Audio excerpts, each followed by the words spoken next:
Give the heading ethers.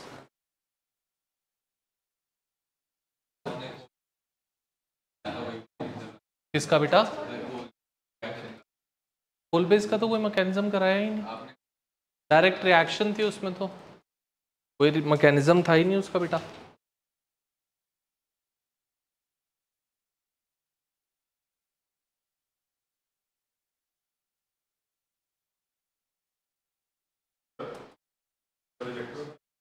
पहले ही खत्म तो हो जाए, ठीक है कुछ क्लास के बाद देख लियो, आराम से पूछ लियो, तब जाइयो पूछ के। चलो, so give the heading ethers, and ethers are denoted as ROR dash. ROR dash is the ether. Ether की जनरल नेम जो होता है बेटा, दैट इज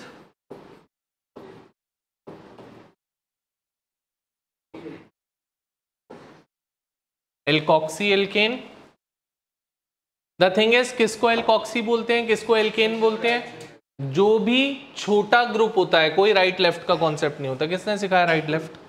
मैंने तो कभी नहीं बताया। जो भी बेटा छोटा ग्रुप होएगा O के आइदर साइड पे, उसको आप नाम देते हो एल्कोक्सी का, दूसरे को आप नाम देते हो एल्केन का। तो एक साइड पे मिथाइल है, दूसरी साइड पे इथाइल है, तो the name is methoxy ethane. The name given to it is methoxy ethane would be the name given to that. For example, CH3 CH2O CH2 CH3। अब दोनों साइड पे ही same group है बेटा, किसी को भी एल्कोक्सी बोलो, किसी को भी एल्केन बोलो, कोई फर्क नहीं पड़ता। That would B ethoxy ethane. Clear? For example,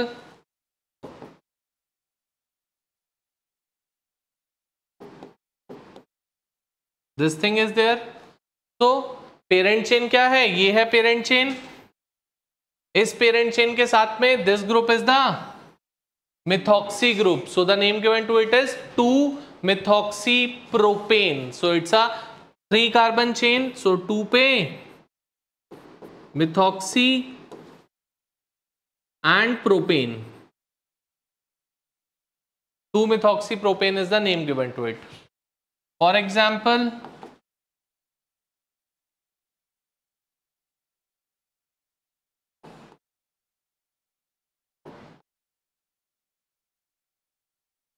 ये है बेटा। अब आपके पास दो ऑक्सी ग्रुप्स हैं, इफ यू विल सी, एक आपके पास इथॉक्सी है, एक मिथॉक्सी है। This is a methoxy group and this would be a ethoxy group. So depending upon that, alphabetically जो भी पहले आता है उसको आप पहले लिखोगे, तो अल्फाबेटिकली पहले कौन आता है? सो 1 2 3, थर्ड पोजीशन पे इथॉक्सी, सेकेंड पोजीशन पे methoxy pentane, 3 ethoxy 2 methoxy pentane. Am I clear? Now, benzene ring with a OCH3 group, this we call it to be, इसको बोलते हो आप मिथॉक्सी, एंड मिथॉक्सी के साथ कौन है? बेंजीन है, so the name is methoxy benzene.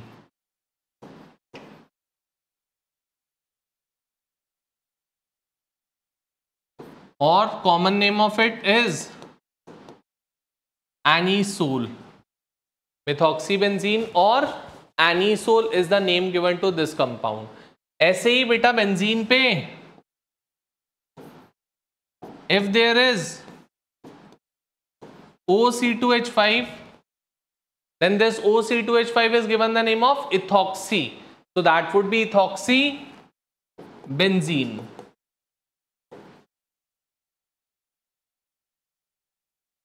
और इसका भी कॉमन नेम होता है जिसको हम बोलते हैं फिनेटॉल। Phenetole, clear?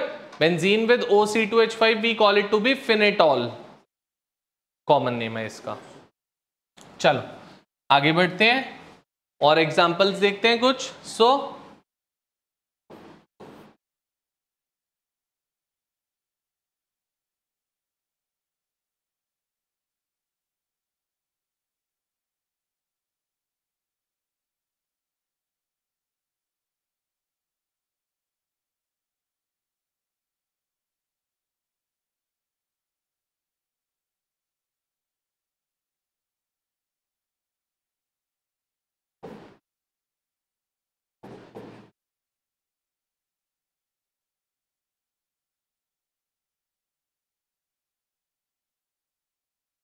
हाँ जी, try to give the name to these.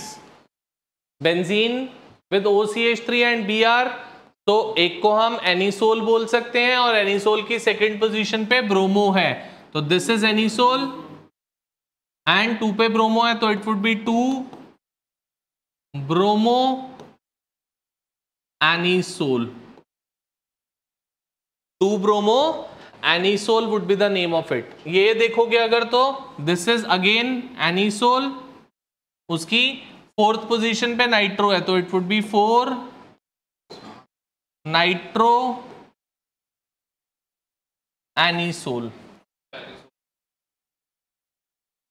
That goes with it. आप बोलना चाहो मिथाइल बेंजीन बोलो उसको, कोई दिक्कत नहीं है, but that is being used in the IUPAC as well.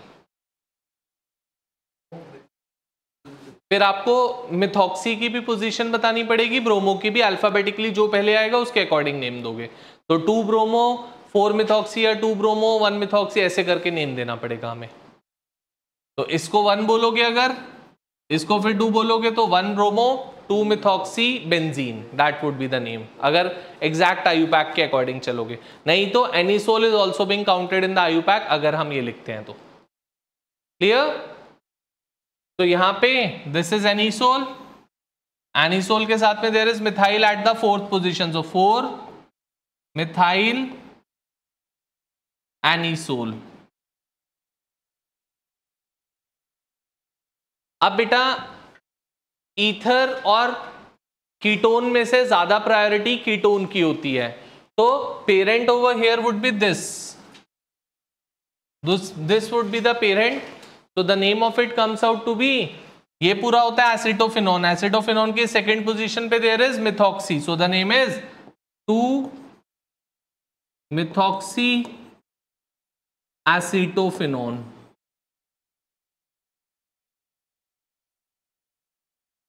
To methoxy acetophenone. Got it? हाँ जी, क्लियर है? पक्का? नोट इट डाउन फास्ट, आगे चलें जल्दी से।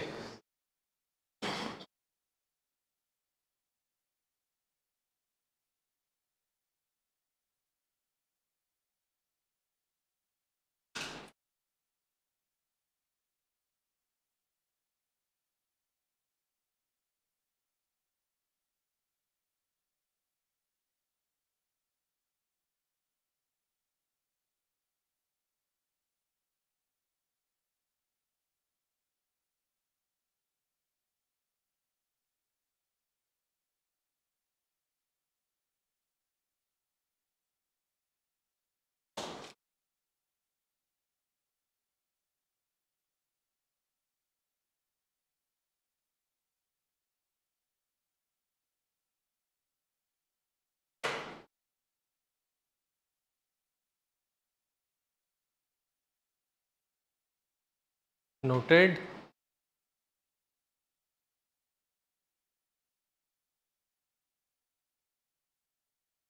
चलिए आगे बेटा। ओके, तो now comes the case of the preparation. बहुत ज़्यादा बड़ा पार्ट नहीं है इसका, प्रिपरेशन 2 है और 2 केमिकल प्रॉपर्टीज़ हैं जिनके ऊपर हम लोगों को डिस्कशन करनी है। Then we would start with the conversion and theory part of it. तो स्टार्टिंग विद द सबसे पहले that is the preparation of ethers.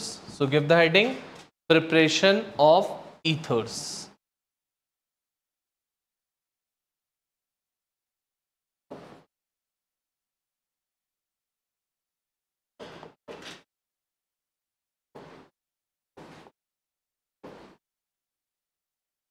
Preparation of ethers. Ethers की प्रिपरेशन के लिए बेटा हम लोगों के पास दो मेथड्स हैं। सबसे पहला method is by dehydration of alcohols. तो first method is by dehydration of alcohols। Alcohols की डिहाइड्रेशन से we prepare the ethers. Alcohols की डिहाइड्रेशन हमने पहले भी करी है। क्या करा था ये देखो, मैं याद दिलाता हूं। CH3 CH2OH, इसकी डिहाइड्रेशन कर रहे हैं by using Conc H2SO4 at a temperature of somewhere around to be 443 Kelvins। ये हमने करी थी पहले, जिसमें बेटा डिहाइड्रेशन से क्या होता है, OH removes from here, H यहां से, and we get an alkene that is CH2 double bond, CH2 that is ethene is being formed। This is the case। But अगर अब हम लोगों को ईथर प्रिपेयर करना है बेटा, तो this same reaction is basically being done at some lower temperature which is 413 kelvins. पहले 443 केल्विन पे हुई थी, अब किस पे कह रहे हैं, 413 केल्विन्स पे। Now we get an ether and that too a symmetrical ether. तो बोलते हैं the major drawback of this particular method is that we can get only the symmetrical ether by this, we cannot get an unsymmetrical ether। अगर आपको unsymmetrical ether चाहिए तो this method is not being applicable for that। This method only gives the symmetrical ether, no unsymmetrical ether is being prepared by this method। ठीक है, चलो इसका mechanism भी है हम लोगों के पास। so now going for the mechanism of this। तो mechanism of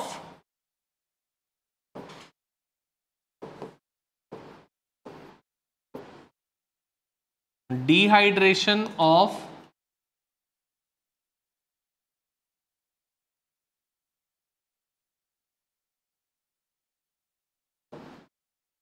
alcohol to ether, या हमसे पेपर में और कैसे पूछता है, that is give the mechanism of dehydration of alcohol at low temperature। high temperature, low temperature। आपको ये नहीं बताएगा क्या बनाना है, आपको ये बताएगा that we need to go for the dehydration at low temperature or we need to go for the dehydration at high temperature। low temperature पे ether, high temperature पे alkene। क्लियर? देखो सबसे पहले स्टेप में बेटा जो आपके पास अल्कोहल था, this is the alcohol.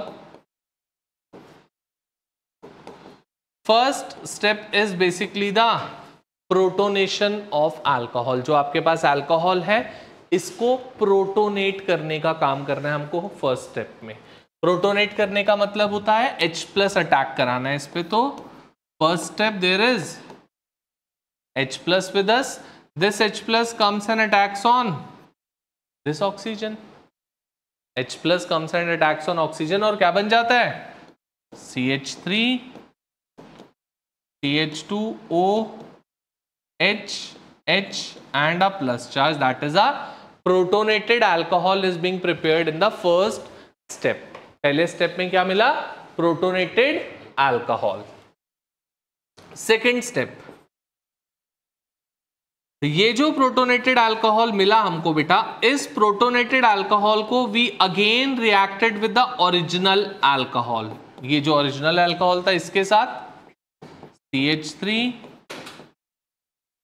CH2OH, this thing. तो protonated alcohol being reacted with the original alcohol, so क्या हो जाएगा बेटा, ये वाली bond shifts over to the oxygen atom. पहले से ऑक्सीजन पे क्या चार्ज है, प्लस, बॉन्ड शिफ्ट हुई मतलब negative charge, negative positive would be neutralize and a positive charge is being developed on this carbon. ये प्लस चार्ज वाला carbon goes and attacks on the lone pair of electron. This plus charge carbon goes and attacks on the lone pair of electron, because of which you would get the product as this। That is CH3 CH2OH, ये तो as it is था। अब इस पे ये आके attack कर जाएगा CH2 CH3, ये लो CH2 and a plus charge. कोई दिक्कत, कुछ क्लियर नहीं हुआ हो पूछो, पक्का? Now comes the third step. Third step में अगेन देयर इज डीप्रोटोनेशन, मतलब रिमूवल ऑफ H प्लस। तो ये रहा आपका product CH3 CH2OH CH2 CH3 with a plus charge. तो व्हाट वुड हैपन बेटा, ये वाली बॉन्ड वापसी से कहां जाएगी? O पे। O पे पहले से क्या चार्ज है? पॉजिटिव। बॉन्ड शिफ्ट हुई मतलब नेगेटिव चार्ज शिफ्ट हुआ, negative positive neutralises, so I would write over here minus of and the product formed is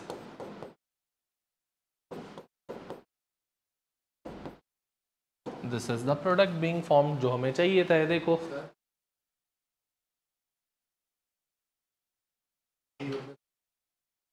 water कहाँ है, कहाँ है, इसलिए नहीं लिख सकते H3O+। डीप्रोटोनेशन का मतलब ही होता है H प्लस रिमूवल, वो कंबाइन होएगा वाटर के साथ, we don't care about it, but we have to mention it to be H plus. This is a mechanism, direct 3 mark mechanism, minimum comes in 2 marks, maximum of 3 marks, but a short one. तो ध्यान रखोगे, पूछ सकते हैं आपको dehydration of alcohol at low temperature, dehydration of alcohol at high temperature, depends क्या पूछ रहे हैं, we would do it accordingly. वो कर रखी है बेटा, एल्कीन वाला पार्ट था, ये वाला हाई टेम्परेचर वाला है। प्रोटोनेशन, कार्बोकेटाइन फॉर्मेशन, डीप्रोटोनेशन, यहाँ पे भी फर्स्ट और थर्ड स्टेप सेम है। सेकेंड स्टेप में बस एडिशनल एक चीज हो रही है, कार्बोकेटाइन तो यहाँ भी बना रही है, बस ये कार्बोकेटाइन जाके अटैक कर रहा है ओरिजिनल अल्कोहल पे, ये डिफरेंस है दोनों में बस, और सब चीज सेम है। Are we clear? Very very important. Out of 3 1 mechanism short comes. First is the hydration of alkene to alcohol, पहला मैकेनिज्म पढ़ा था सबसे, जब चैप्टर स्टार्ट किया था जिस दिन, उसी दिन पढ़ा था एल्कीन टू अल्कोहल। सेकेंड आपके पास था that is the dehydration of alcohol to alkene, and third आज पढ़ा that is dehydration of alcohol to ether. These are the 3 of them. ठीक है, चलें आगे, पक्का? चलो लेट्स गो, आगे बढ़ते हैं। तो इस मेथड की ड्रॉबैक थी that we can only prepare the symmetrical ethers, but अगर अब हम लोगों को अनसिमेट्रिकल ईथर प्रिपेयर करना है तो how to go for it, that is the main thing. So second reaction is Williamson's synthesis. Williamson synthesis of ethers is the reaction which we prefer to go for when we need to have the unsymmetrical ether. तो unsymmetrical ether के लिए और कोई reaction ही नहीं है हमारे पास apart from Williamson, so we have to go for the Williamson synthesis. होता क्या है इसमें बेटा, the reaction takes place with sodium alkoxide which is RONA plus of RX. The reaction takes place with RONA plus of RX. RONA मतलब sodium alkoxide with RX, they both R groups can be same, both R groups can be different. अगर same होंगे तो symmetrical ether मिलेगा, अगर different होंगे तो unsymmetrical ether बनेगा, तो दोनों चीजें पॉसिबल हैं। तो क्या हो जाएगा, यहां से Na, इधर से X रिमूव, NaX बाहर, और प्रोडक्ट क्या बन गया, ROR डैश प्लस, बोलो बेटा, ROR dash plus NaX। Got it?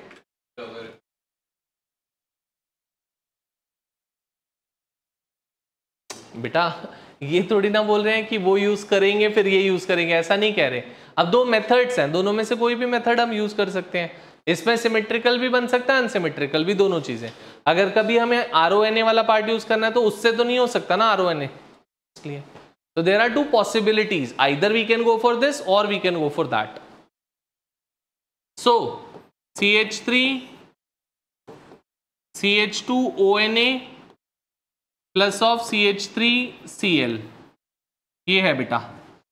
तो व्हाट वुड हैपन, सबसे पहली बात NaCl बाहर निकालना है, remove this thing from here and you would get the product CH3 CH2O plus NaCl plus of NaCl। अब बात आती है बच्चा इसी में हमारे पास दैट इस मेथड में एक रिस्ट्रिक्शन होती है, दैट जो RONA वाला पार्ट है, दैट RONA वाला part we have to take it to be the higher degree one. मतलब अगर फॉर एग्जांपल दोनों में से किसी साइड पे भी मान लो टर्शरी ईथर बनाना है, तो बोलता है अगर दोनों में से किसी साइड पे भी हायर डिग्री, एक जगह 2 डिग्री बनाना है, एक जगह 1 बनाना है, तो 2 degree 1 should be preferred to be RONA and 1 degree should be alkyl halide. Halide can never ever be 3 degree. अगर halide हमने 3 डिग्री ले लिया तो आपका प्रोडक्ट कभी भी ईथर नहीं बनता। Halide should be 1 degree, at max 2 degree, but it cannot be 3 degree. This halide cannot be 3 degree. मैं बता रहा हूं क्या। So let's say for example this.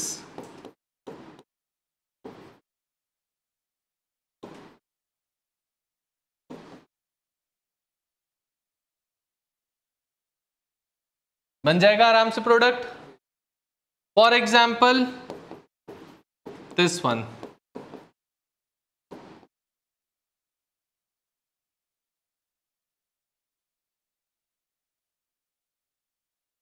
अब आप चेक कर सकते हो, इधर मैंने RONA वाला पार्ट क्या लिया, टर्शरी लिया, और alkyl halide is primary alkyl halide. So what would happen, Na from here, Pr from here, and the product formed is this.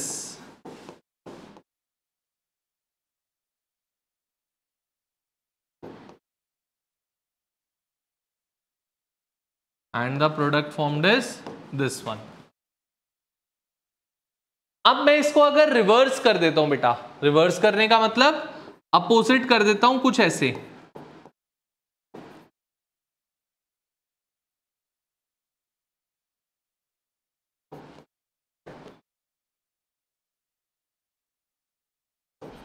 This thing. अब क्या हो गया, टर्शरी मैंने हेलोजन हैलाइड ले लिया और प्राइमरी मैंने RONA वाला पार्ट लिया। तो कहते हैं कभी भी अगर ऐसा हम करते हैं दैट टर्शरी एल्काइल हैलाइड ले लिया तो there would be no ether formation being taking place, instead there would be dehydro halogenation being taking place, जिसमें क्या होगा, इस कार्बन से there would be removal of halogen, और इन तीनों में से किसी भी कार्बन से we can remove the hydrogen, because of which the product formed would be CH3C CH3 double bond, which is a alkene being formed. So this thing would be the one, would be the case when we take a tertiary halide.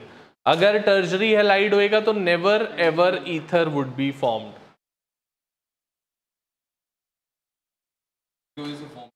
Secondary होने से हो सकता है, tertiary से possible नहीं है। Clear है बात, पक्का? तो after doing this try to go for this conversion.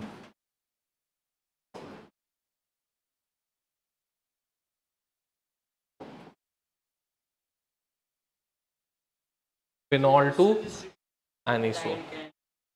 Halide cannot be 3 degree. If halide would be 3 degree, then no ether would be formed. Instead, a dehydrohalogenation would take place and alkene would be the major product. Go for it fast.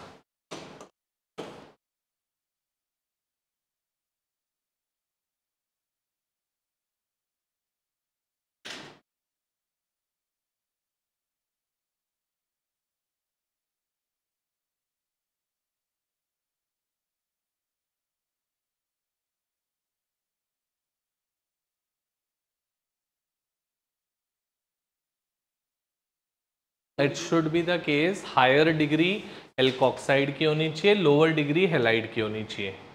That is the preferred thing. अगर आप टर्जरी का case लोगे तो टर्जरी तो कभी halide हो ही नहीं सकता। अगर हेलाइड टर्जरी हो गया तो no ether would be formed any time, कभी भी नहीं बन सकता।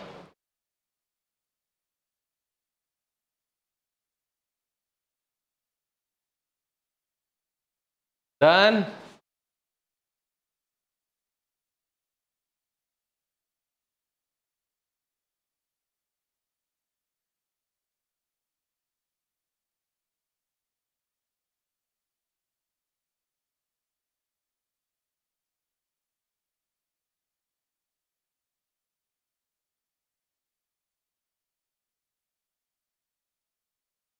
गो फॉर द कन्वर्जन अगर ये हो गया तो।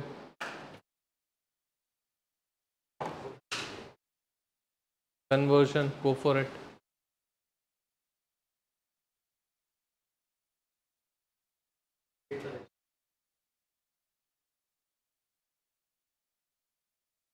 रिएक्शन पार्ट सारा हो जाएगा, थ्योरी भी बता दूंगा, क्वेश्चंस नोट्स हैं, नोट्स के थ्रू क्वेश्चंस देख जाइए। आज हो जाएगा वो सब, बट क्वेश्चंस बचेंगे, क्वेश्चन सारे नहीं बता पाऊंगा, वो वाली बात है बस। है मतलब 30-35 क्वेश्चन असाइनमेंट में है। कर ली कन्वर्जन? ये बोल रहे हैं आपको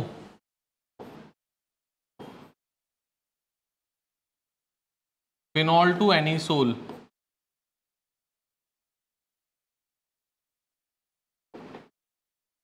अब देखो हम लोगों को अनसिमेट्रिकल ईथर चाहिए। अगर अनसिमेट्रिकल ईथर चाहिए तो समवेयर और the other we need to go for the Williamson synthesis, ये पक्की बात है। अब विलियमसन सिंथेसिस के लिए we need to have with two things. क्या? First is sodium alkoxide, second is halide, alkyl halide. तो अब आपकी मर्जी है, आप चाहो तो इसको एल्कोक्साइड बनाओ या इसको हेलाइड बनाओ, दो में से एक काम करना पड़ेगा।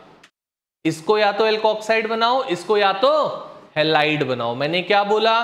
That lower degree should be always the halide and higher degree should always be the alkoxide. So इस ईथर को अगर आप देखते हो बेटा, तो इस ईथर के एक साइड पे तो मुझे 1 डिग्री दिख रहा है, बट दूसरी साइड पे मुझे 2 डिग्री दिख रहा है। देखो इस सी के साथ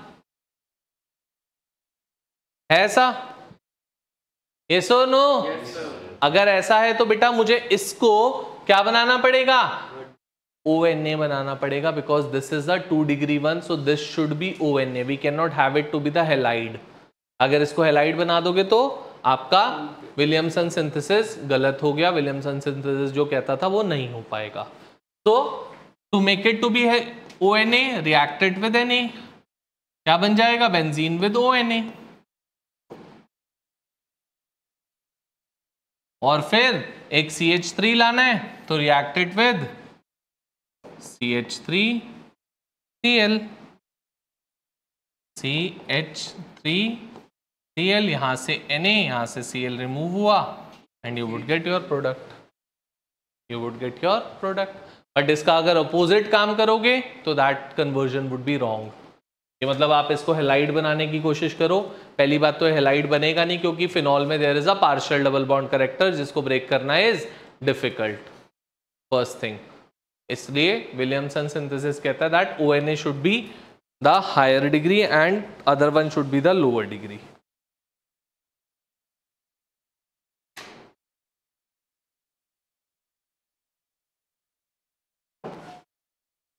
Am I clear with this?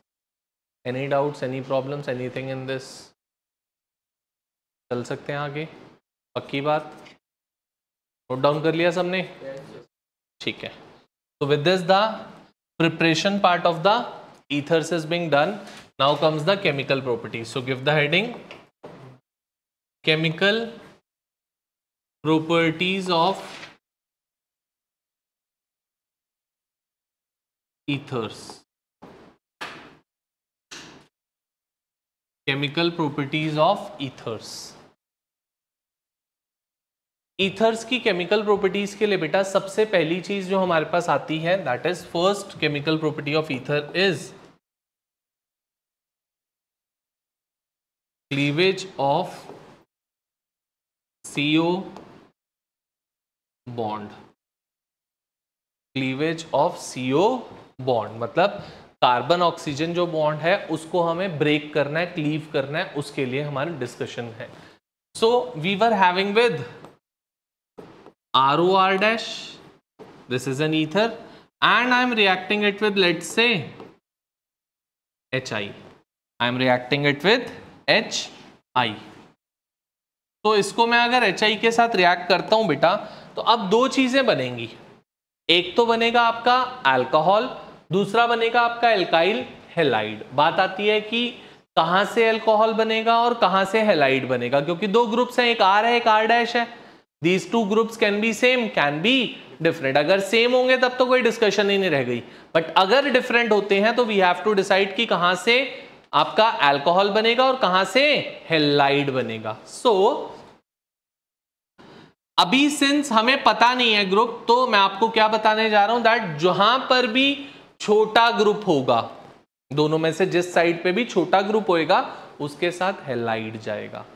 Alkyl halide would be formed by a smaller group and the alcohol would be formed by a larger group till the point आपका ईथर अगर टर्शरी ईथर नहीं है दोनों में से किसी साइड पे भी, तो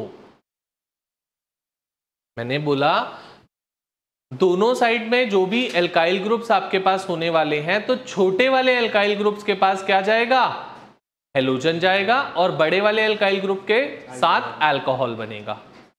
अगर ईथर टर्शरी नहीं है दोनों साइड में से, तो अगर दोनों में से किसी साइड पे भी ईथर टर्शरी हो गया तो टर्शरी ग्रुप के साथ हर समय आपका हेलोजन जाएगा. विथ टर्शरी ग्रुप कहीं पर भी, राइट लेफ्ट से मुझे कोई मतलब नहीं है, दोनों में से जिस साइड पे भी टर्शरी होगा उसके साथ कौन जाएगा, हेलोजन जाएगा. तो क्या बनेगा अभी, H आई यहां ले लेते हैं, bond break, product formed is ROH plus R dash I. किसी को डाउट नहीं होना चाहिए इसमें, तो क्योंकि अभी हमें R और R डैश पता ही नहीं है क्या है, कुछ भी हो सकता था. बट अगर हमें R और R डैश पता होते हैं, लेट्स से ये,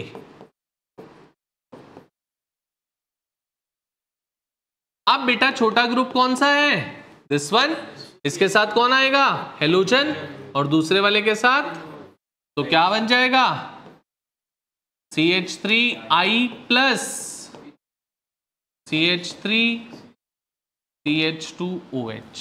Am I clear with this? बोलो बेटा, am I clear with this?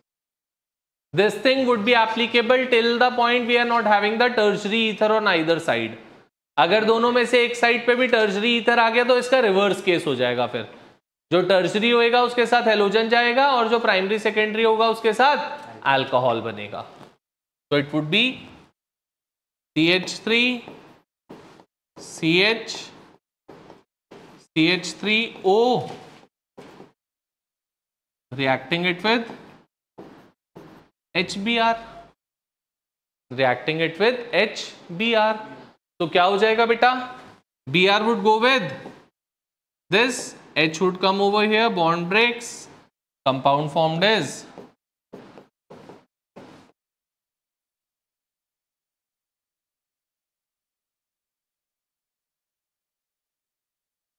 बोलो बेटा, किसी को डाउट है इस बात पे, चलें आगे.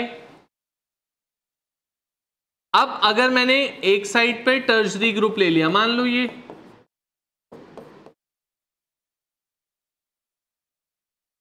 And reacting it with HBr, तो बेटा Br किसके पास जाने वाला है, छोटे वाले टर्शरी वाले के पास. सो Br comes over here and H comes over here, bond breaks and the product formed is CH3C CH3 CH3 and Br plus CH3OH plus CH3OH. तो जो बड़ा होएगा उसके साथ हेलोजन. चलो गो for it fast.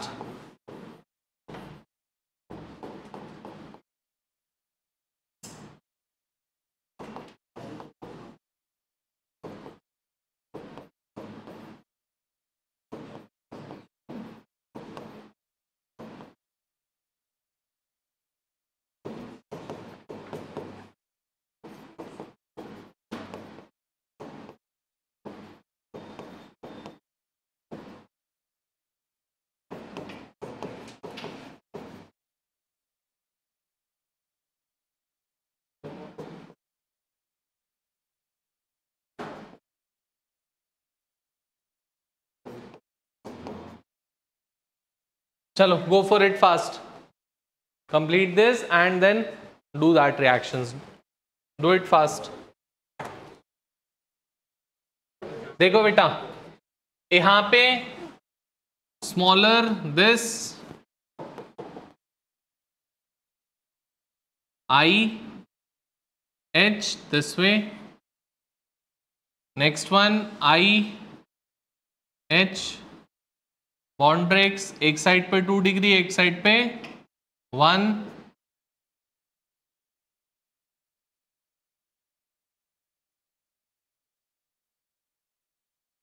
Anyone having any doubts, please ask.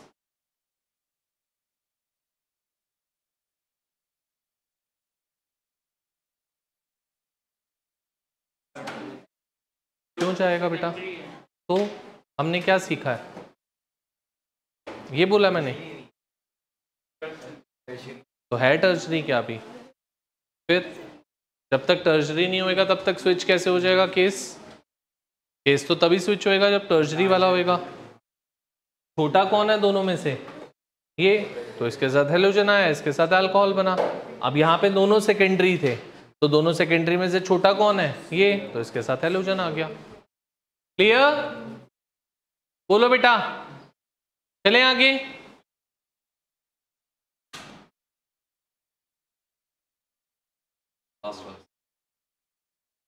जल्दी से sir please.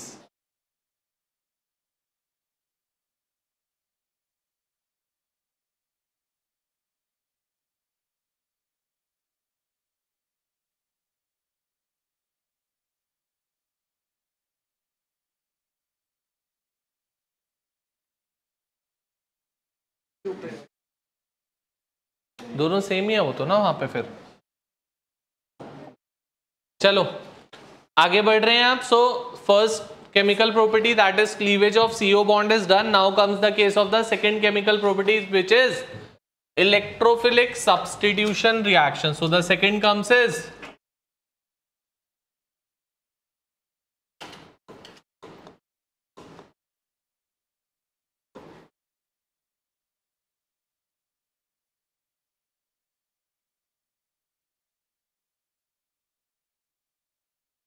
Electrophilic substitution reaction. अब बेटा इलेक्ट्रोफिलिक सब्स्टिट्यूशन रिएक्शन के केस में what would we go for? इसमें एवरी टाइम रिमेंबर, पहली चीज आपको इलेक्ट्रोफिलिक सब्स्टिट्यूशन में ये देखना पड़ेगा, is my group an ortho para directing group और is it a meta directing group? And for that we need to draw the resonance of it. Resonance के बिना नहीं पता लग सकता ortho para. So let's go for the resonance for ether first. हाँ जी, हाँ जी, वो इलेक्ट्रॉन डोनेटिंग ग्रुप होता है रेजोनेंस में. वैसे वो इलेक्ट्रॉन विड्रॉइंग ग्रुप है, क्लोरो ग्रुप. और जैसे NO2 ग्रुप आ गया, वो इलेक्ट्रॉन विड्रॉइंग, वो मेटा डायरेक्टिंग. जो खींचेगा वो मेटा डायरेक्ट. हाँ. So this is the case for ether, that is anisole. तो आप चेक कर सकते हो एनिसोल पे क्या है, there is a lone pair of electron being present on the oxygen in anisole. So that oxygen will come down, मतलब benzene ring पे वो ऑक्सीजन क्या करेगा? लोन पेयर डोनेट करेगा. तो लोन पेयर नीचे आ रहा है मतलब बेंजीन रिंग पे, so it is acting as a electron pair donor. और डोनर ग्रुप्स क्या होते हैं? They are always the ortho para directing group. So this lone pair comes and forms a double bond, and this double bond comes outside, forms a negative charge.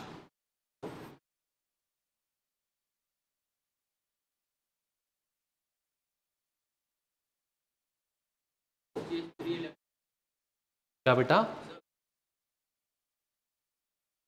Lone pair है उस पे, तो lone pair क्या करेगा वो? फिर negative charge से double bond बाहर आके फिर से नेगेटिव चार्ज.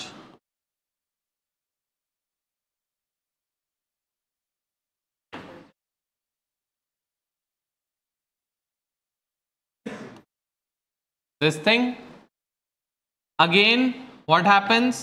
नेगेटिव चार्ज से डबल बॉन्ड बाहर आके फिर से negative charge.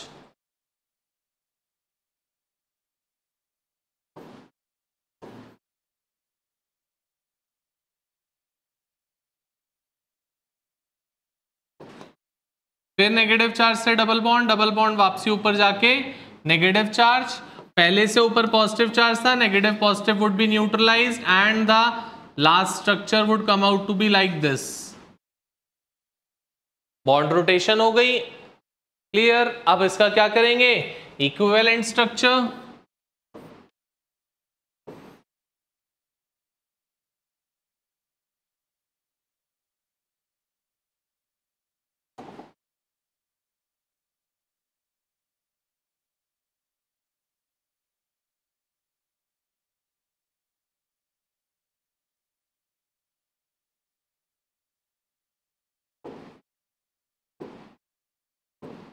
This thing.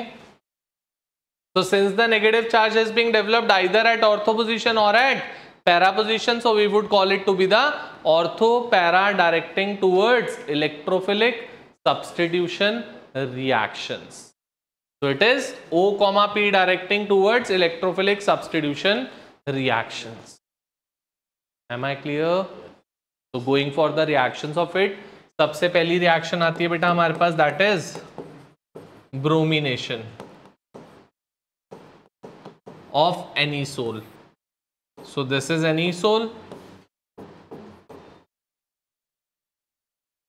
OCH3, bromination कर रहे हैं। ब्रोमिनेशन किससे होती है, Br2 in presence of ethanoic acid over here. जैसे हम पीछे जब भी हमने ब्रोमिनेशन करी थी, we were using Br2 in presence of FeBr3। FeBr3 was acting as the Lewis acid over there. यहाँ पे जो Lewis acid की तरह एक्ट कर रहा है, that is ethanoic acid. Ethanoic acid is acting as the Lewis acid over here. नहीं, तो काम वही होएगा, दो प्रोडक्ट्स बनेंगे, एक ऑर्थो का और एक पैरा का। And major minor same way, para would be major and ortho would be minor. Clear है बात? Similarly second, that is nitration, same manner nitration भी होएगी।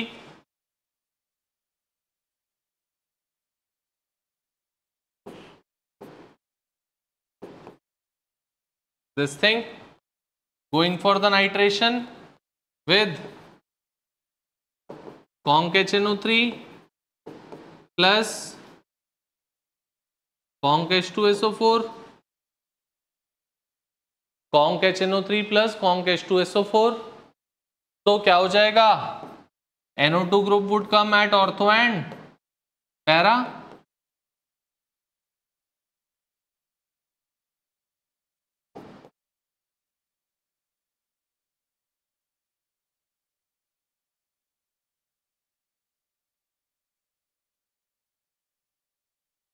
again the para one would be the major one and ortho one would be the minor one.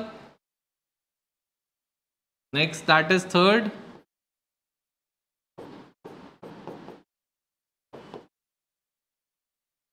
Friedel-Crafts alkylation.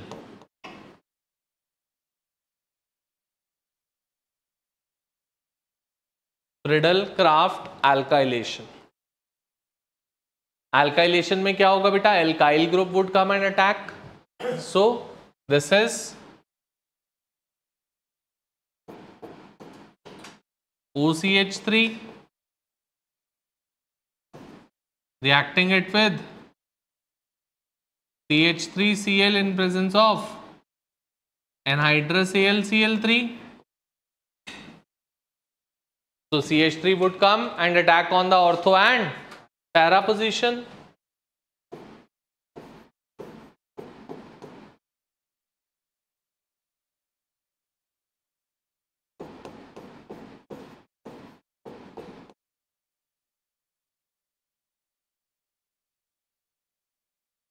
This thing, clear? And lastly इसमें fourth reaction आती है, that is Friedel-Crafts acylation.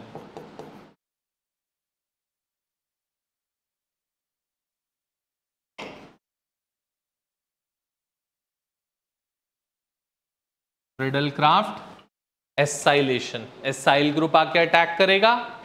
How come?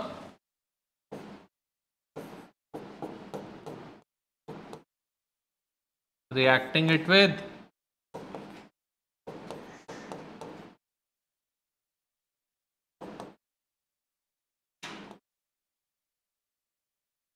Ortho और para position, दो product बनेंगे.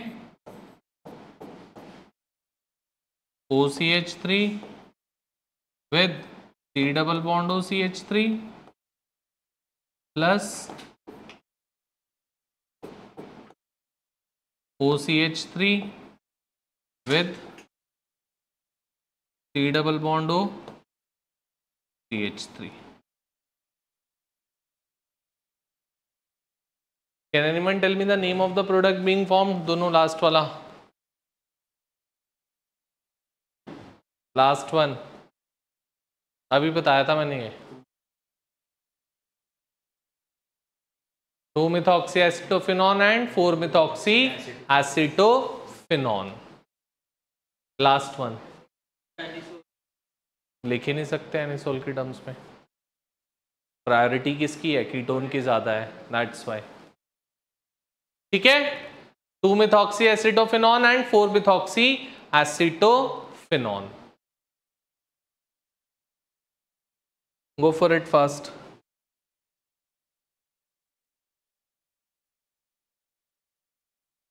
चलो बेटा. Yes.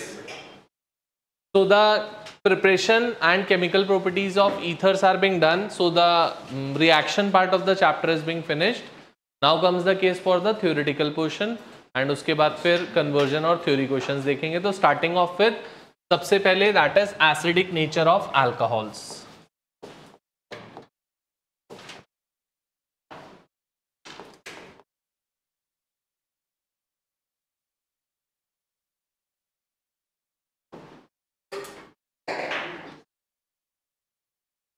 Acidic nature of alcohols.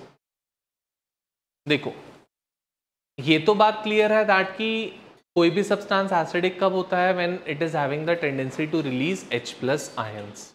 तो जो भी H+ आयन रिलीज कर सकता है that would be acidic in nature. बात आती है कि कौन ज्यादा एसिडिक होएगा, कौन कम एसिडिक होएगा. That is being evident from the dissociation constant value that is Ka, जिसे हम नाम देते हैं, जो हमने इक्विलिब्रियम में पढ़ा था, that is in the 11th class, उसके बारे में. तो वही फिर से यहाँ पे आज डिस्कस करूंगा, ध्यान दोगे अच्छे से. तो लेट्स से फॉर एग्जांपल कोई भी अल्कोहल है हमारे पास, RCH2OH. We are ionizing it, ionize किया तो क्या हुआ? RCH2OH breaks in this manner. RCH2OH breaks in this manner. RCH2O minus and H+. This thing that is being formed, I call it to be alkoxide ion. इस alkoxide ion की importance है, इसलिए मैंने लिखा है, बताऊंगा क्या. अब मुझे अगर चेक करना है कि कोई भी अल्कोहल ज्यादा एसिडिक इन नेचर है, कम एसिडिक इन नेचर है, दो अल्कोहल्स के बीच में कंपैरिजन करना है, which is more acidic, which is less acidic, then we need to go for the dissociation constant of that particular alcohol given by Ka value. Ka is the ionization constant of acid और dissociation constant of acid, कुछ भी बोल सकते हैं उसको. तो Ka would be concentration of products which would be RCH2O minus and H plus by reactant that is RCH2OH. तो क्या कहता है बेटा? बोलता है जितनी हायर वैल्यू Ka की होगी, the higher the value of Ka, Ka की वैल्यू अगर हाई है इसका मतलब H+ की कॉन्सेंट्रेशन हाई है. If the value of Ka is high, meaningly the concentration of H+ ions is high. और अगर H+ आयंस की कॉन्सेंट्रेशन हाई है तो we say that acidic nature would be high. बोलो बेटा, यस और नो? क्लियर? अब के के बाद एक और टर्म आती है जिसको हम नाम देते हैं pKa. के के साथ another term comes that we call it to be pKa. So क्या होता है pKa? pKa is minus of log of Ka. Ka और pKa are inversely proportional to one another. अगर Ka हाई होएगा तो pKa लो होगा, और pKa हाई होएगा तो Ka लो होगा. They both are inversely proportional to one another. So it says that अगर Ka वैल्यू हाई है तो pKa value would be lower and concentration of H plus ions would be high, according to which acidic nature would be high. बोलो बेटा, बात clear है इतनी? Is this thing clear? Everyone? Now comes the comparison of the different degrees of alcohol. 1 degree, 2 degree, 3 degree alcohols में से कौन ज़्यादा acidic in nature है, कौन कम एसिडिक इन नेचर है, उस पे बात आती है. तो going for that, comparison of 1 degree, 2 degree, 3 degree alcohols.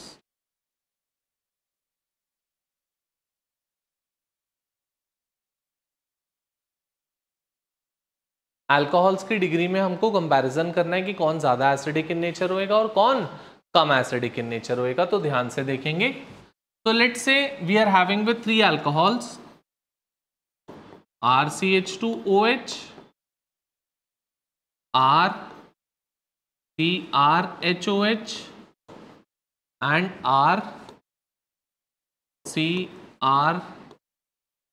RCrROH. These are the 3 alcohols with us, and we need to compare about the acidic nature of these alcohols. कभी भी ध्यान रखना, किसी भी अल्कोहल का अगर आपको एसिडिक नेचर चेक करना है, meaningly we need to check for its alkoxide ion. किसी भी अल्कोहल का एल्कोक्साइड आयन जितना स्टेबल बनेगा उतना वो अल्कोहल ज्यादा एसिडिक इन नेचर होएगा. तो depending upon the stability of the alkoxide ion, the acidity of alcohol would be decided और गाइडेड. तो अगर इन तीनों के अल्कोहल्स का एल्कोक्साइड आयन मैं बनाता हूं तो क्या बनेगा? RCH2O-, RCrHO-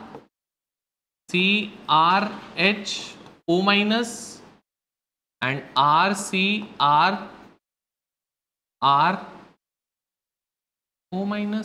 Yes or no? ठीक है. मीनिंगली अगर तीनों एल्कोक्साइड आयंस को देखता हूं तो this is a 1 degree and this is 2 degree and this is 3 degree. तीनों आपके सामने हैं. अब हम लोगों को देखना है दैट आउट ऑफ द 3 किसका alkoxide ion is more stable. The more the stable the alkoxide ion would be, the more would be the acidic that alcohol. अब देखो तीनों में डिफरेंस क्या है. फर्स्ट वाले कंपाउंड में there is 1 electron donating alkyl group being present.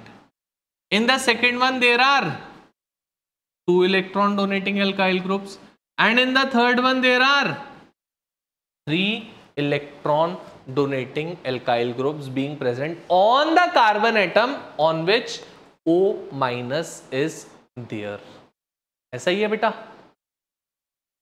तीनों के तीनों अनस्टेबल है, ये तो क्लियर है बात. क्यों अनस्टेबल है?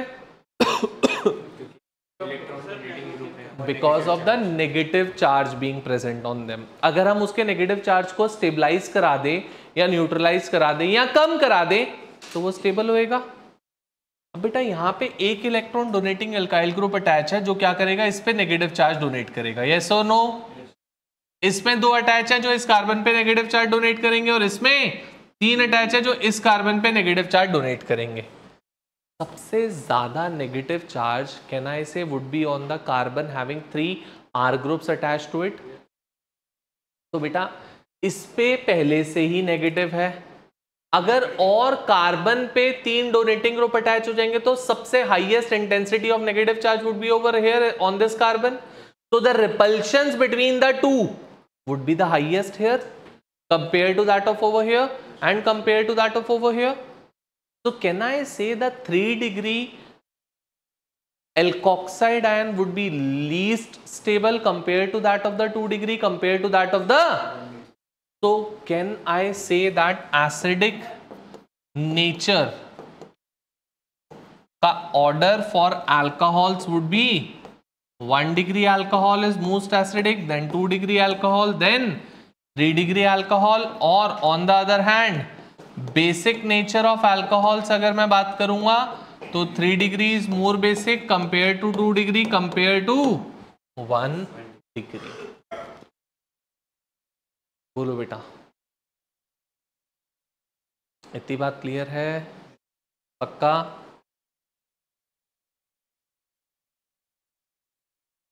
So according to the degree, 1 degree is most acidic and 3 degree is most basic in nature.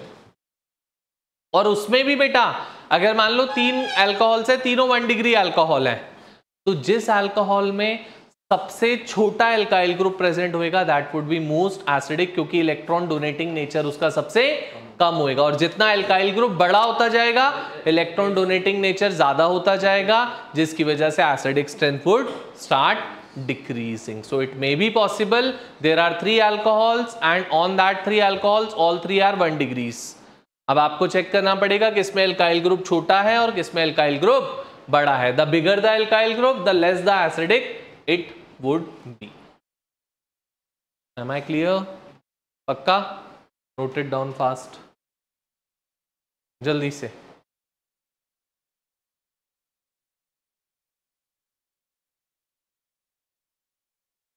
So let's move further. अब हम लोगों को डिस्कस करना है that is the comparison of acidic strength of alcohols and phenols.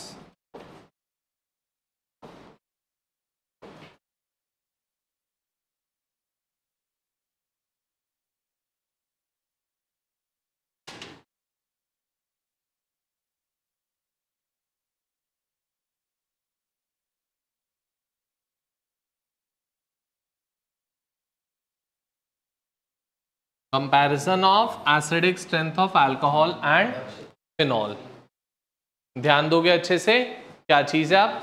तो मैंने अभी अभी क्या बोला आपको कि कभी भी किसी भी अल्कोहल की अगर एसिडिक स्ट्रेंथ आपको चेक करनी है तो first thing that we need to go for it is its conjugate base that is being form. जैसे एल्कोक्साइड आयन बना था, उस एल्कोक्साइड आयन या कॉन्जुगेट बेस की स्टेबिलिटी आपको चेक करनी है कि किसमें ज्यादा स्टेबल कॉन्जुगेट बेस बन रहा है.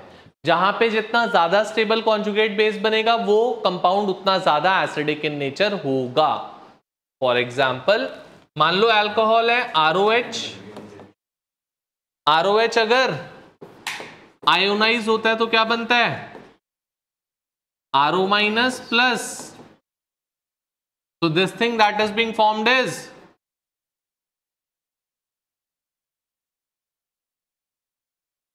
Alkoxide ion. सिमिलरली अगर मैं यही बात आपकी किसके लिए करता हूं? फिनॉल के लिए. C6H5OH ये आयोनाइज होकर आपको देता है C6H5O minus plus of H plus. This is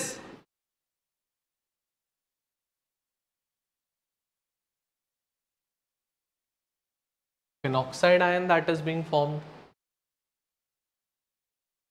एक में एल्कोक्साइड आयन बना, दूसरे में फिनॉक्साइड आयन बना. अब हम चेक करेंगे that out of alkoxide and phenoxide ion which is more stable. The one which would be more stable that compound would be more acidic and the one which is less stable that compound would be less acidic. तो देखो दोनों के दोनों unstable है, ये तो clear बात है. Why? Because both are having with the negative charge, because of that they are unstable. अगर मैं उसके नेगेटिव चार्ज को कम कर देता हूं या अगर मैं उसके नेगेटिव चार्ज को हटा देता हूं that would account for its stability. That would account for its stability. तो बेटा देखो एल्कोक्साइड में कहीं पर रेजोनेंस पॉसिबल नहीं होता, but phenoxide do have resonance in 8 phenoxide में रेजोनेंस होता है। तो देखते हैं फिनॉक्साइड का रेजोनेंस सबसे पहले। तो दिस इज फिनॉक्साइड आयन, इसका रेजोनेंस अगर हम चेक करें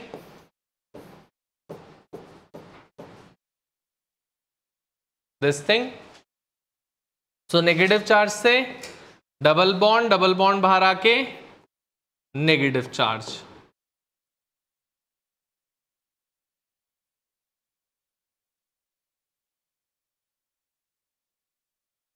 दिस थिंग, फिर नेगेटिव चार्ज से डबल बॉन्ड बाहर आके फिर से negative charge,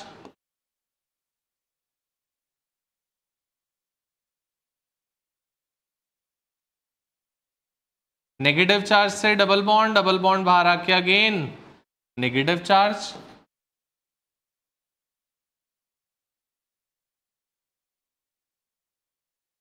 and finally negative charge से डबल बॉन्ड वापसी से ऊपर जाएगी and then again it creates a negative charge on the top, that is oxygen atom.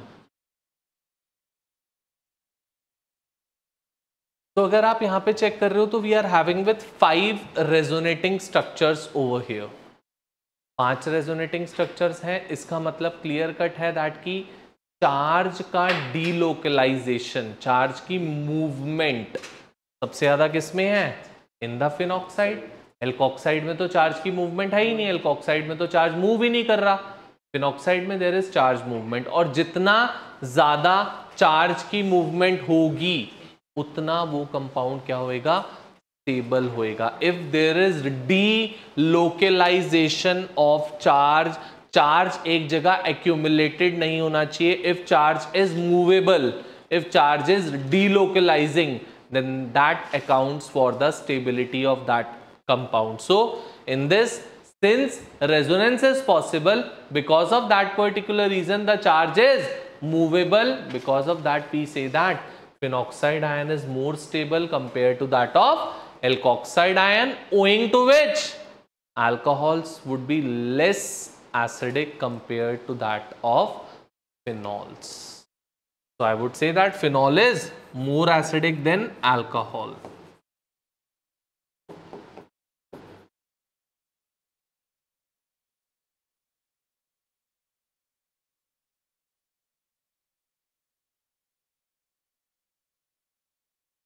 बोलो बेटा, इतनी बात क्लियर टू एवरीवन, जल्दी से।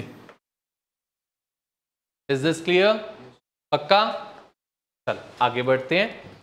इसके बाद अब बात आती है दैट ये पता लग गया that phenols are more acidic than alcohol, but there are 2 different types of substituents that we can be having with either on alcohol और ऑन फिनॉल। वो दो सब्स्टिट्यूएंट्स क्या होते हैं? Either an electron withdrawing group और an electron donating group. So now we are discussing about the effect of substituent, effect of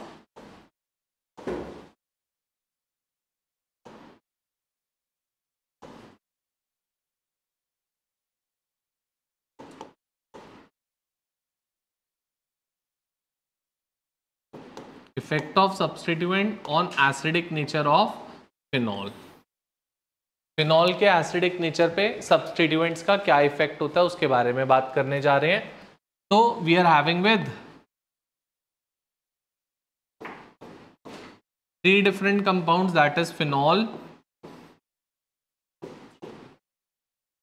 a phenol with nitro group and a phenol with a methyl group। कभी भी ध्यान रखना बेटा, किसी भी compound में जितना ज्यादा नेगेटिव चार्ज होगा किसी कंपाउंड पे उतना ज्यादा वो बेसिक इन नेचर होएगा, और अगर किसी कंपाउंड पे जितना ज्यादा पॉजिटिव चार्ज होएगा उतना वो एसिडिक इन नेचर होगा। The more the negative charge, the more the basic nature of it, the more the positive charge और lesser the negative charge, the more the acidic nature of that. अगर मैं phenol को check करता हूं तो phenol का resonance हमने बनाया था, owing to that resonance phenol was getting plus charge here, negative charge, negative charge, negative charge. Was that the case or not? अब अगर मैंने फिनॉल पे इलेक्ट्रॉन विड्रॉइंग ग्रुप अटैच कर दिया लाइक नाइट्रो ग्रुप, तो वो नाइट्रो ग्रुप क्या करेगा, इलेक्ट्रॉन डेंसिटी को खींचेगा, किससे, फिनॉल से। मैंने कहा अटैच की है, let's say for example I have attached on the para position, तो वो क्या करेगा, पैरा पोजीशन से फिनॉल की इलेक्ट्रॉन डेंसिटी को विड्रॉ कर लेगा, और जितने ज्यादा मैं विड्रॉइंग ग्रुप अटैच करूंगा उतना वो नेगेटिव चार्ज की डेंसिटी को विड्रॉ करता जाएगा, मतलब नेगेटिव चार्ज की कॉन्सेंट्रेशन को, और जितना नेगेटिव चार्ज की कॉन्सेंट्रेशन डिक्रीज होगी उतना एसिडिक नेचर इंक्रीज होगा। तो कैन आई से since this was a electron withdrawing group, this is an electron donating group, तो ये क्या करेगा, ये पहले से ही फिनॉल पे नेगेटिव चार्ज था, डोनेटिंग ग्रुप तो नेगेटिव चार्ज की कॉन्सेंट्रेशन को और बढ़ाएगा, और जितना ज्यादा नेगेटिव चार्ज की कॉन्सेंट्रेशन बढ़ेगी उतना acidic nature would decrease and basic nature would increase. So because of that particular reason I can say the order of acidic strength would be this, and I am writing over here as well that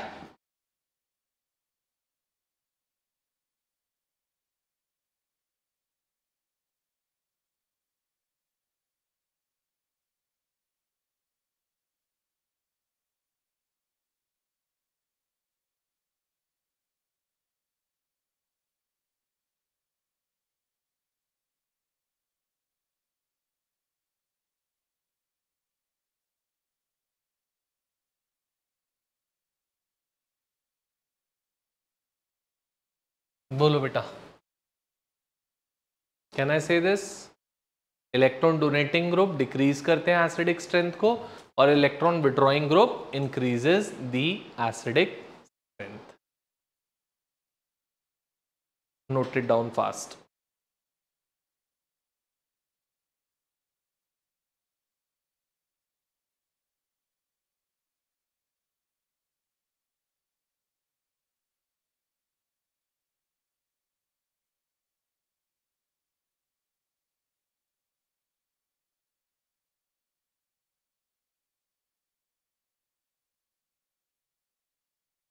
electron donating group, electron withdrawing group.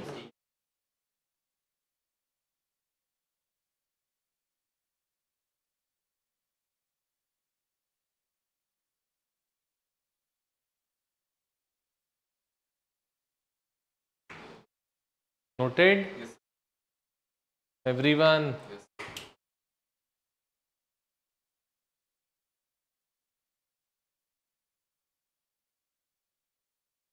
चलो अब next इसी में बात आती है हमारे पास एक और चीज की, दैट इज, पहले भी मैंने बताई है फिर से बता रहा हूं, that is ease of dehydration of alcohols.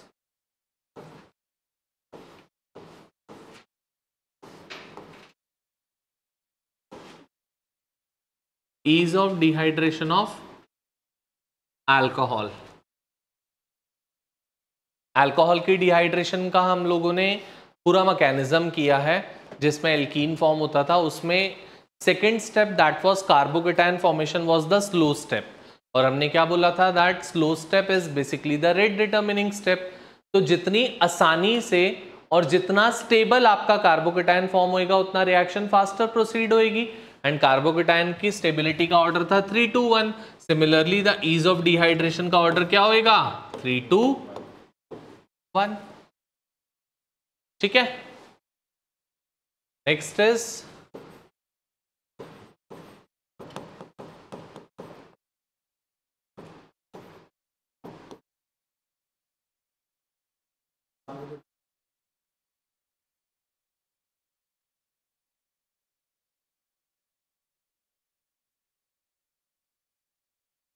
वो हम नहीं डिसाइड करते बेटा किसी भी रिएक्शन में स्लो स्टेप क्या है, वो रिएक्शन का मैकेनिज्म होता है, किस तरीके से रिएक्शन हो रही है, कौन स्लोली स्टेप हो पा रहा है, वो उसका ऑब्जर्वेशनल पार्ट है, वो हम किसी को देखकर नहीं बता सकते कि इस रिएक्शन का स्लो स्टेप ये होएगा, कभी भी नहीं बोल सकते हम।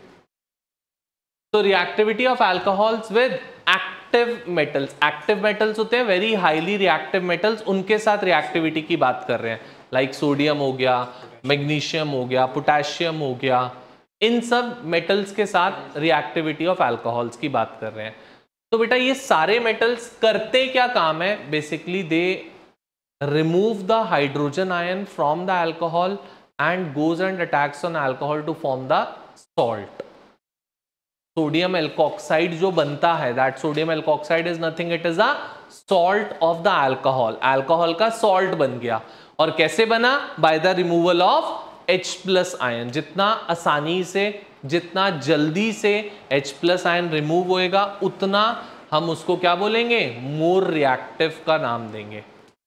तो बेटा अगर हमें सोडियम मेटल के साथ या किसी भी हाईली रिएक्टिव मेटल के साथ अल्कोहल की रिएक्टिविटी देखनी है, तो can I say we need to check for the acidic nature of alcohol. जितना ज्यादा एसिडिक होएगा उतना जल्दी H+ निकलेगा, और जितना जल्दी H+ निकलेगा उतना जल्दी मेटल आके अटैक कर पाएगा उस पे. तो basically the reactivity with active metals is the reactivity of alcohols, that is the acidic nature. So the acidic nature of it would be 1 degree, 2 degree, 3 degree. ठीक है. Next comes the last case. हाँ बोलो. 1 degree सबसे unstable होगा alcohol. सबसे unstable क्यों होगा?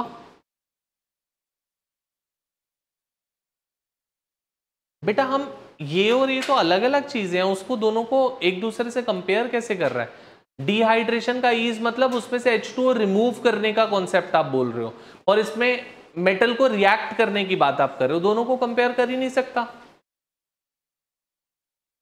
Yes. तो next is the boiling point.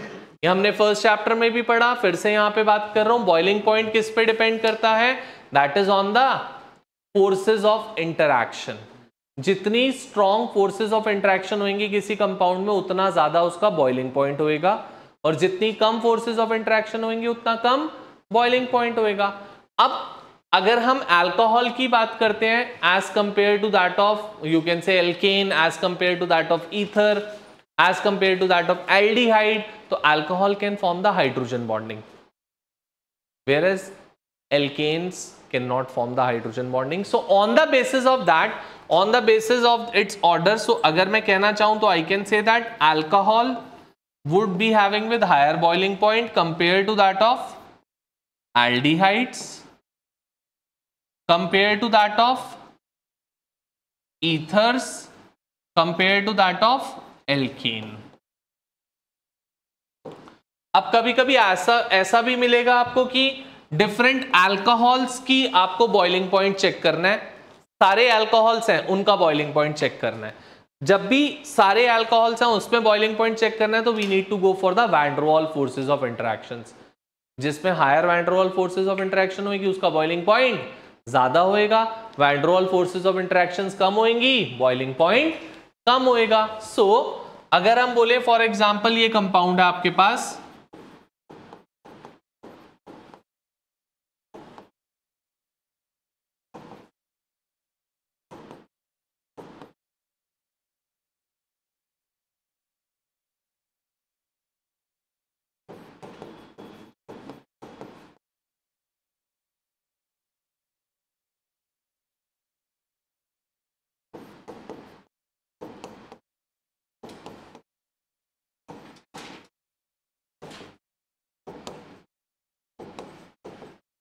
अगर आप चेक करोगे सारे अल्कोहल्स हैं, मतलब सब में हाइड्रोजन बॉन्डिंग हो सकती है. अब आपको देखना है किसमें van der Waals forces of interaction higher होगी, और वैन डर वाल फोर्सेज किस पे डिपेंड करती है? सरफेस एरिया पे. तो इन सब कंपाउंड्स में चेक करो क्या सब में सबसे पहले तो कार्बन एटम सेम है? मुझे दिखता है नहीं. तो जिसमें कार्बन एटम सबसे ज्यादा होंगे उसका सरफेस एरिया और उसका मॉलिक्यूलर मास सबसे ज्यादा होने वाला है. So let this be 1, this be 2, this be 3, this be 4 and this be. तो बेटा सबसे बड़ा सरफेस एरिया मुझे दिख रहा है थर्ड वाले का, ऐसा, बिकॉज इट इज पेंटेनॉल. अब पेंटेनॉल के बाद में मेरे पास दो ब्यूटेनॉल्स हैं with the different position of the OH. एक 1 ब्यूटेनॉल है, एक 2 ब्यूटेनॉल है. तो सबसे ज्यादा तो 3 का हो गया बॉइलिंग पॉइंट.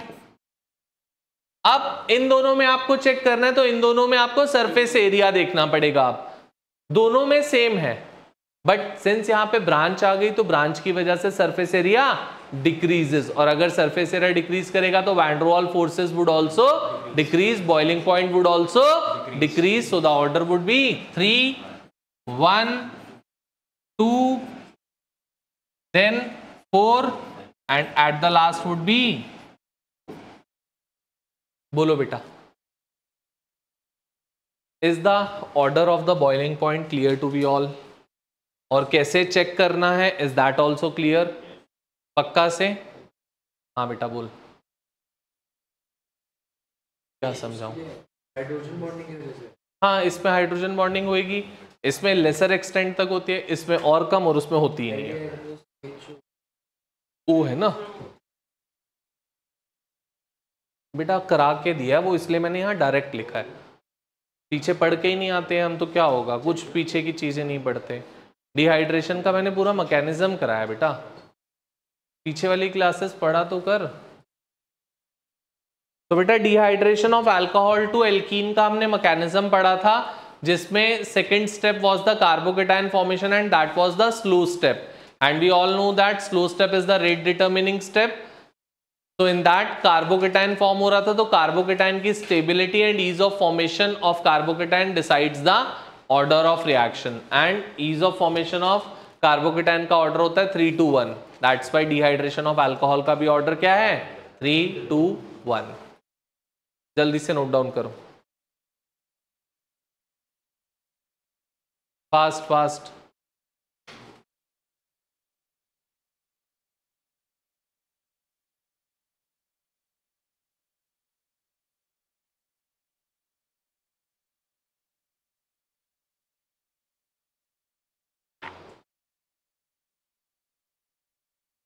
ये कौन छोड़ गया, पड़ी भी थी पहले से ही, कोई बात नहीं। क्या बेटा,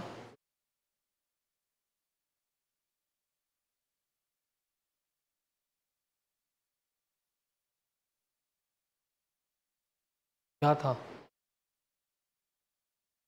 क्या तो बच्चे ने लिखा होगा, किसी ने अपने लिए, मैंने थोड़ा ना लिख के दिया था।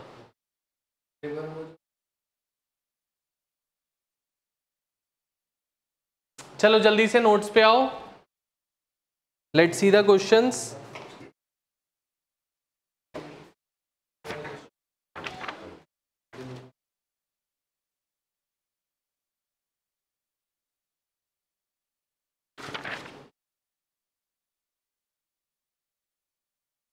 क्वेश्चंस मार्क करो जो करोगे अभी।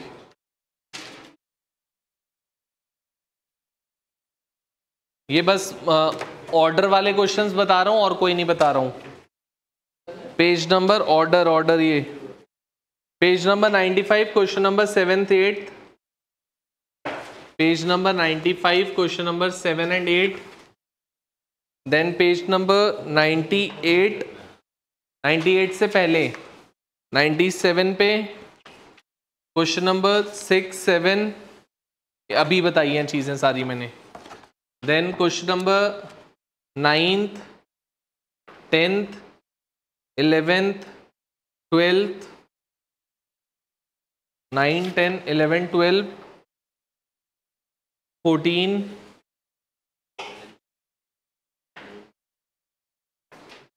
14 के बाद 20,